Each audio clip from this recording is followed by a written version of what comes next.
নমস্কার, Pinki kitchen and ব্লগে আপনাদেরকে স্বাগতম। আজকে আপনাদের সঙ্গে মুচমুচে আলুর এক দুর্দান্ত রেসিপি নিয়ে আমি হাজির হয়েছি, যেটা সন্ধেবেলা চায়ের সাথে কিন্তু খেতে অসাধারণ লাগবে এবং ছোট বাচ্চারাও বায়না করলে এটা বাড়িতে বানিয়ে দিতে পারবেন। বাচ্চারাও কিন্তু খুব মজা করে খাবে। তো চলুন রেসিপিটি শুরু করা যাক। তার জন্য আমি এখানে একটা বড় সাইজের আলুকে বটির সাহায্যে পাতলা পাতলা করে কেটে নিয়েছি। তারপর এখানে নিয়ে নিচ্ছি আমি পরিমাণ মতো বেসন। তারপর তার মধ্যে দিয়ে দিচ্ছি 2 চামচ মতো চালের গুঁড়ো, কিছুটা কসুরি মেথি, স্বাদ মতো লবণ, হাফ চামচ হলুদ গুঁড়ো, হাফ চামচ গোলমরিচের গুঁড়ো, কিছুটা কালো জিরে এবং কিছুটা কাঁচা লঙ্কা কুচি। ঝালটা যে যেমন খেতে পছন্দ করেন সেই অনুপাতে কিন্তু ব্যবহার করবেন। তারপর অল্প অল্প জল দিয়ে না ঘন না পাতলা এইরকম টাইপের একটা ব্যাটার তৈরি করতে হবে। কিন্তু ব্যাটারটা খুব পাতলা হয়ে গেলে কিন্তু একদমই এই রেসিপিটা করা যাবে না। তার জন্য জলটা একটু বুঝে দিতে হবে। এরপর খুব ভালো করে এটাকে ফ্যাটিয়ে নিতে হবে। যত ভালো ফ্যাটিয়ে নেওয়া হবে এই আলুর রেসিপিটা কিন্তু তত বেশি মুচমুচে হবে। তো মোটামুটি 1 থেকে 1.5 মিনিট খুব ভালো করে বেসনটাকে কিন্তু ফ্যাটিয়ে নিতে হবে। আর এই রেসিপিটা খুব তাড়াতাড়ি খুব সহজেই হয়ে যায়। বাড়িতে কোনো অতিথি এলে ঝটপট কিন্তু এইভাবে আলু দিয়ে আপনারা বানিয়ে দিতে পারবেন।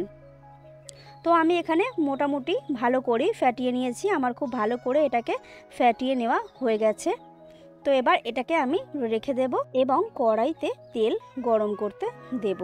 তার জন্য একটা কড়াই বসিয়ে আমি দিয়ে দিচ্ছি বেশ কিছুটা পরিমাণে সাদা তেল। তেলটা একটু বেশি মাত্রায় দিতে হবে।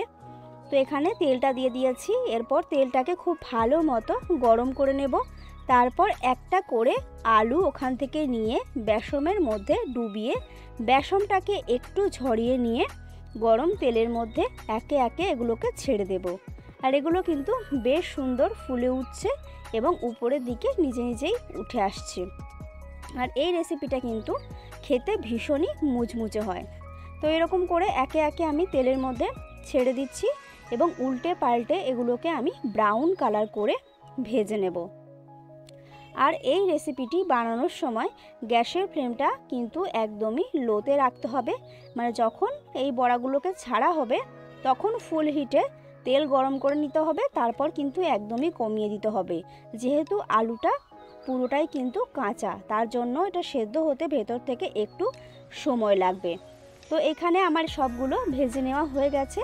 এরপর আমি তেল ঝরিয়ে তেল থেকে একে একে এগুলোকে নামিয়ে নেব এবং একই পদ্ধতিতে বাকি যে আলুর যে বড়াগুলো রয়েছে সেগুলোকেও আমরা ভেজে নেব। এটা কিন্তু খেতে অনেকটা আলুর চপের মতোই লাগে, যদি আলুটা ভেতর থেকে খুব ভালোভাবে সেদ্ধ হয় তবেই।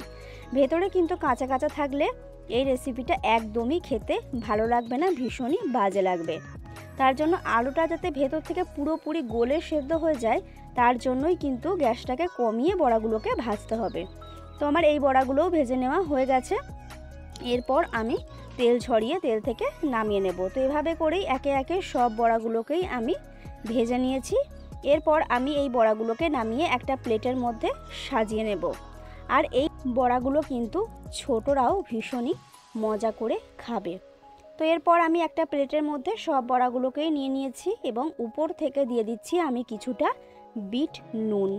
আর এগুলো দেখতে কিন্তু অনেকটা আলুর চপের মতোই লাগছে, মানে যে পদ্ধতিতে আমরা পুর ভরে যে আলুর চপটা করি সেই রকমই। এরপর আমি নিয়ে নিয়েছি কিছুটা সস।